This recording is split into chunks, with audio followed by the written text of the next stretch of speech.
కర్నూలు ప్రభుత్వ సర్వజన వైద్యశాలలో బుధవారం ఆసుపత్రి సూపరింటెండెంట్ అడ్మిన్ ఆధ్వర్యంలో అగ్ని ప్రమాద నివారణకు సంబంధించిన మాక్ డ్రిల్ నిర్వహించారు. అనంతరం తాము నిర్వహిస్తున్నటువంటి ఆసుపత్రులలో వార్డులలో అగ్ని ప్రమాదానికి సంబంధించి గట్టి భద్రతా చర్యలు తీసుకుంటామని వైద్యులంతా ప్రమాణం చేశారు. మా ఆసుపత్రులు, క్లినిక్లు మరియు ఇతర సంస్థలలో అగ్ని భద్రత యొక్క అత్యున్నత ప్రమాణాలను కాపాడుతామని నేను ప్రతిజ్ఞ చేస్తున్నాను.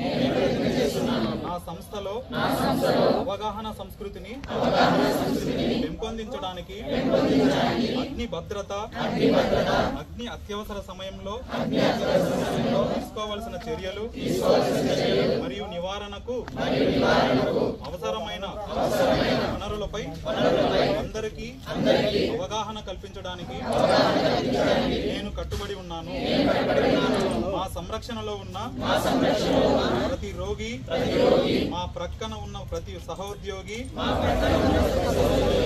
మరియు మా హాస్పిటల్లో ప్రవేశించే ప్రతి సందర్శకుడి భద్రతకు ప్రాధాన్యత ఇవ్వడం ద్వారా, అప్రమత్తత ద్వారా మేము సురక్షితమైన మరియు రక్షిత వాతావరణాలను కొనసాగిస్తాము.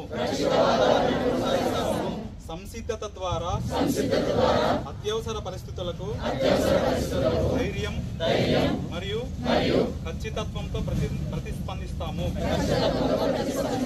ప్రతి స్థాయిలో సెంట్రల్ గవర్నమెంట్ ఫైర్ సేఫ్టీ మీద ప్రత్యేక శ్రద్ధ పెట్టింది.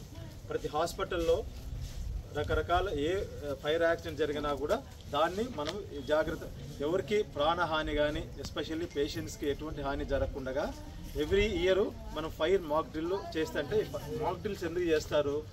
మనం రెడీనెస్కు ఉండవాలి. ఏ యాక్సిడెంట్ జరిగినా కూడా మనం రెడీగా ఉన్నామా లేదా అని మనకు టెస్ట్ చేసుకోవచ్చు అనమాట. సో దట్ మనము ఏదైనా యాక్సిడెంట్ అయినప్పుడు మన దగ్గర సరైన వనరులు వాటిని ఎక్స్టింగ్విష్ చేయడానికి మనం సమకూర్చుకోవడానికి, అందుకని రెగ్యులర్గా ఈ వారం అంతా మనకు ఈ మాక్ డ్రిల్ మీద ఫోకస్ చేస్తున్నాము. మీరందరూ ప్రతి డాక్టరు, ప్రతి నర్సు, ప్రతి స్టాఫ్ నర్సు ఈ జ్ఞానం ఉంటే మనము మీ హాస్పిటల్